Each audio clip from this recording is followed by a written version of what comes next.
Hello everyone, मैं हूं कामरान चौधरी और आप देख रहे हैं chemistry with Kamran. Previous lecture में हम लोगों ने डिस्कस किया था डिस्कवरी ऑफ प्रोटॉन को, ठीक है।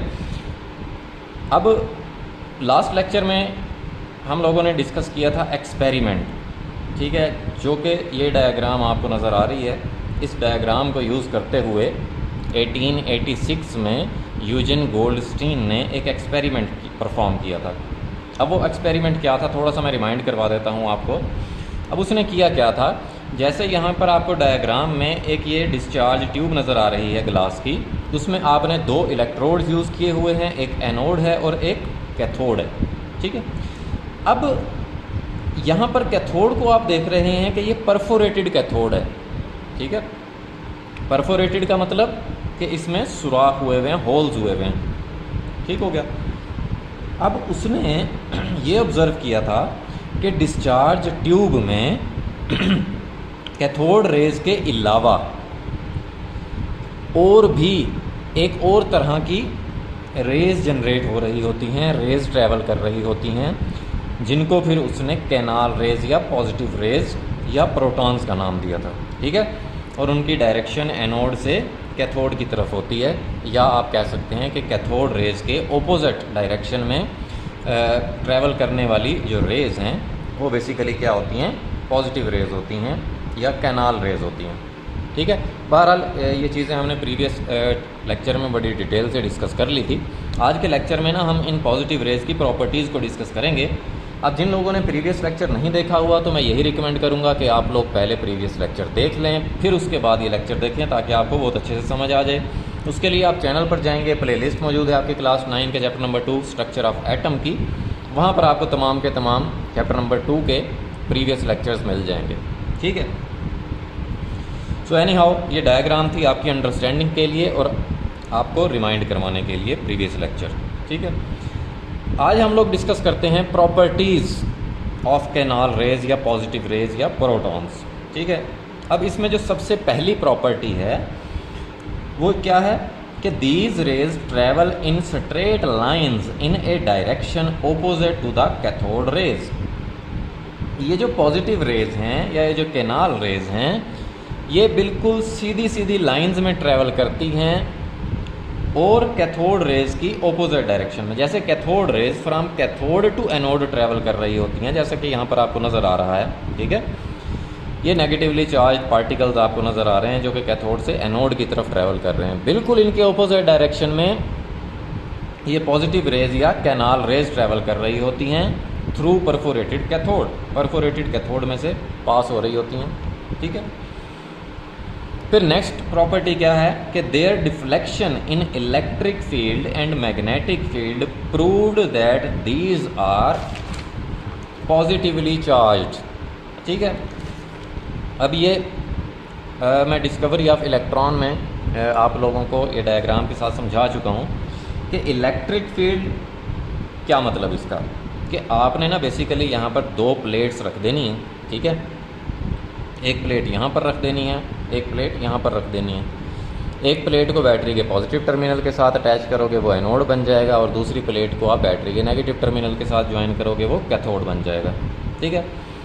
अब आप देखें कि जिन रेज पर पॉजिटिव चार्ज होगा, मीन्स के जो पॉजिटिव रेज होंगी या कैनाल रेज होंगी, वो किस तरफ अट्रैक्ट हो जाएंगी, वो कैथोड की तरफ अट्रैक्ट हो जाएंगी, ठीक है। मीन्स के अपने रास्ते से डिफ्लेक्ट हो जाएंगी, मुड़ जाएंगी। क्यों कैथोड की तरफ अट्रैक्ट होंगी? क्योंकि कैथोड पे नेगेटिव चार्ज होता है और इन पर पॉजिटिव चार्ज है, ठीक है। इसी तरह से जब आप मैग्नेट्स रखते हैं या मैग्नेटिक फील्ड आप अप्लाई करते हैं, तब भी ये जो पॉजिटिव रेज हैं अपनी डायरेक्शन से डिफ्लेक्ट कर जाती हैं, मुड़ जाती हैं, ठीक है। बिल्कुल सीधी जा रही होती हैं ना पहले, लेकिन जैसे ही आप इलेक्ट्रिक या मैग्नेटिक फील्ड अप्लाई करते हो तब ये अपना रास्ता चेंज कर लेती हैं, ठीक है, मुड़ जाती हैं, डिफ्लेक्ट हो जाती हैं, ठीक हो गया। फिर नेक्स्ट प्रॉपर्टी क्या है कि the nature of canal raise depends upon the nature of gas present in the discharge tube. ये बहुत इंपॉर्टेंट पॉइंट है। जैसे हमने डिस्कवरी ऑफ इलेक्ट्रॉन में देखा था या कैथोड रेज में देखा था कि जो कैथोड रेज हैं वो गैस पर डिपेंड नहीं करती, ठीक है, गैस की नेचर पर डिपेंड नहीं करती, ना ही वो कैथोड के मटेरियल पे डिपेंड करती हैं। क्यों?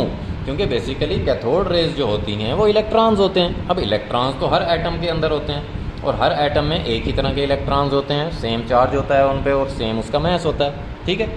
लेकिन जब हम बात करते हैं बेसिकली कैनाल रेज या पॉजिटिव रेज की, वो जो आप गैस यूज़ कर रहे हैं डिस्चार्ज ट्यूब में उसके ऊपर डिपेंड करती हैं। क्यों डिपेंड करती हैं? क्योंकि बेसिकली मैं आपको बता दूं कि ये जो पॉजिटिव रेज या कैनाल रेज जो होती हैं वो बेसिकली एनोड से नहीं निकल रही होती, ठीक है। वो बेसिकली मॉलिक्यूल्स होते हैं गैस के, ठीक है, जो कि डिस्चार्ज ट्यूब में मौजूद होते हैं।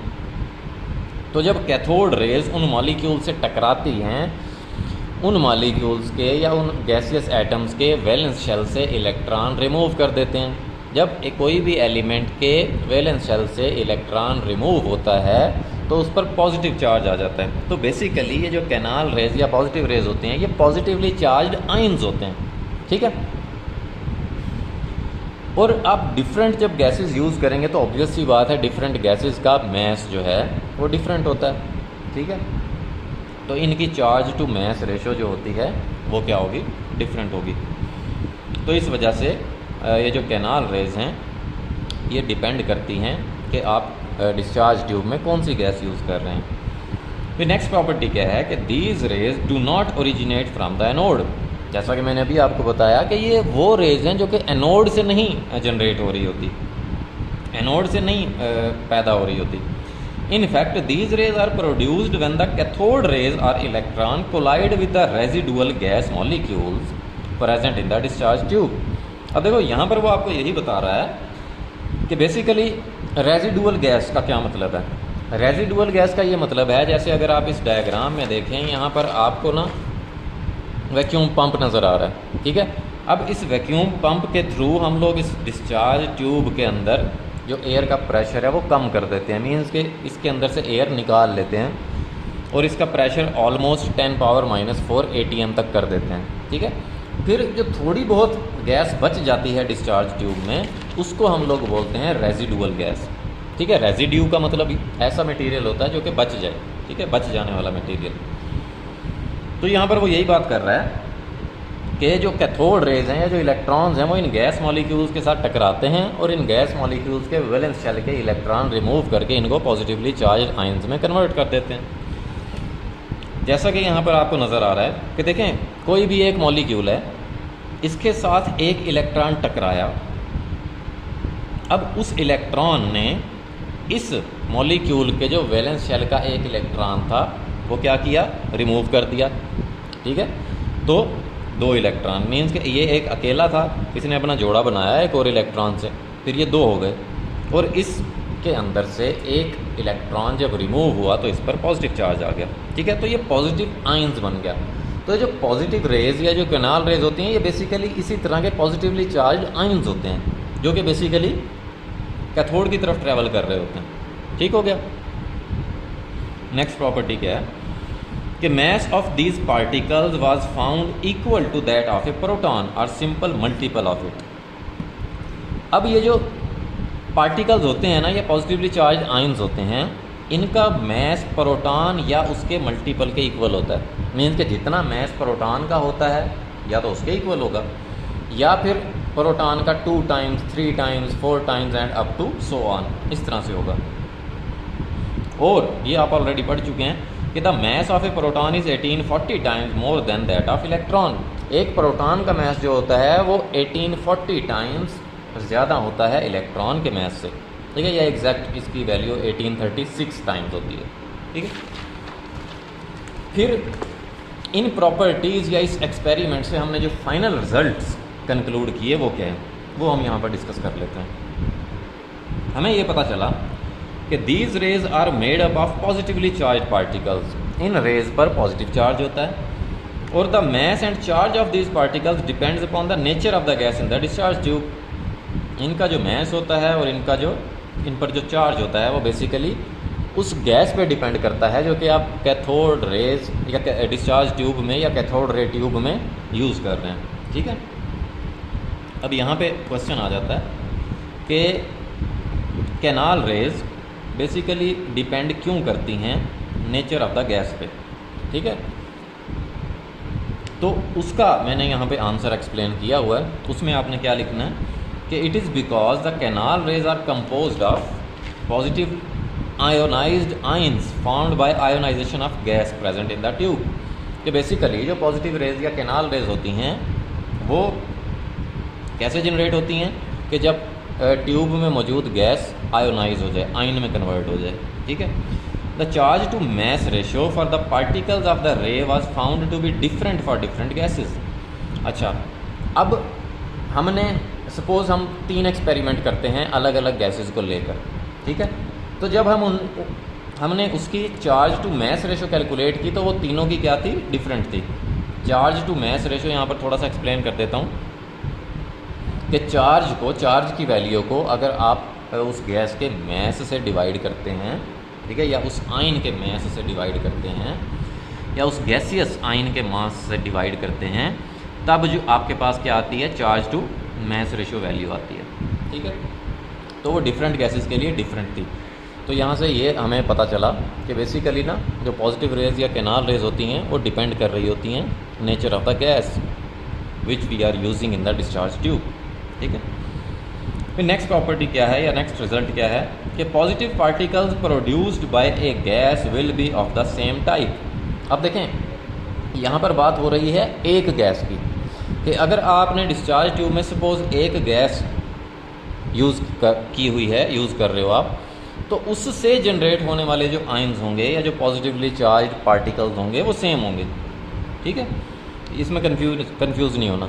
ठीक है। यहाँ पर हम डिफरेंट गैसेस की बात नहीं कर रहे, यहाँ पर एक ही गैस की बात कर रहे हैं कि अगर आप डिस्चार्ज ट्यूब में एक तरह की गैस लेते हैं तो वो जब गैस आयोनाइज होती है तो जितने भी पॉजिटिव पार्टिकल्स बनते हैं या पॉजिटिव आयंस बनते हैं तो वो सारे एक ही तरह के होंगे। ठीक है।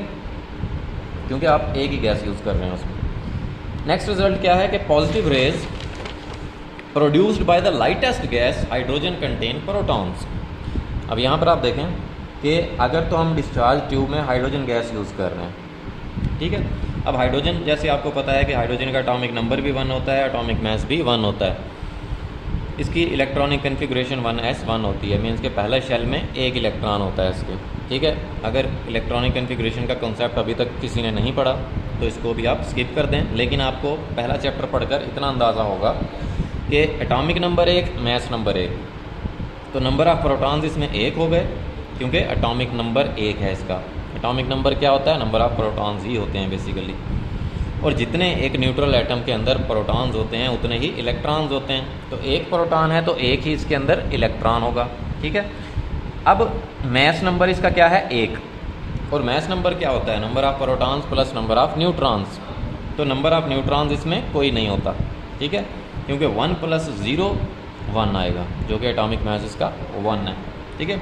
आपके अंडरस्टैंडिंग के लिए यहाँ पर मैंने ये डायग्राम बना दी कि इसके न्यूक्लियस में एक प्रोटॉन होता है हाइड्रोजन के और न्यूट्रॉन कोई नहीं होता। ठीक है। और इसका एक ही शेल होता है, उसमें एक इलेक्ट्रॉन होता है। जब मैं इसके वैलेंस शेल से एक इलेक्ट्रॉन जिस पर नेगेटिव चार्ज होता है वो कम करता हूँ, मीन्स के निकाल देता हूँ, माइनस कर देता हूँ। ठीक है। तो इसका वो शेल ख़त्म हो जाएगा और सिर्फ इसका न्यूक्लियस बचेगा, और न्यूक्लियस में सिर्फ और सिर्फ एक प्रोटॉन होगा। तो इस वजह से यहाँ पर वो कह रहा है, ये जो आपने रिजल्ट देखा कि positive raise produced by the lightest gas, hydrogen lightest gas है। ठीक है। सबसे कम मास होता है इसका। हाइड्रोजन कंटेन प्रोटॉन्स, वो जस्ट प्रोटॉन कंटेन करता है। तो यहाँ पर आपने देख लिया कि जब हम इलेक्ट्रॉन रिमूव कर देते हैं तो इसके न्यूक्लियस में जस्ट एक प्रोटॉन रह जाता है। ठीक है। तो ये तो थी प्रॉपर्टीज़ ऑफ कैनाल रेज या पॉजिटिव रेज, और इनके हमने रिज़ल्ट्स देखे कि फाइनल रिज़ल्ट हमने क्या कंक्लूड किया इसका एक्सपेरिमेंट करके या इसकी प्रॉपर्टीज़ से। होपफुली आपको ये लेक्चर बड़े अच्छे से समझ आ गया होगा। फिर भी अगर किसी को कन्फ्यूजन है कोई भी, देन आप कमेंट सेक्शन में पूछ सकते हैं। अगर आपको वीडियो पसंद आई है देन चैनल को सब्सक्राइब ज़रूर कीजिएगा, वीडियो को लाइक किया करें, शेयर किया करें। Thank you very much.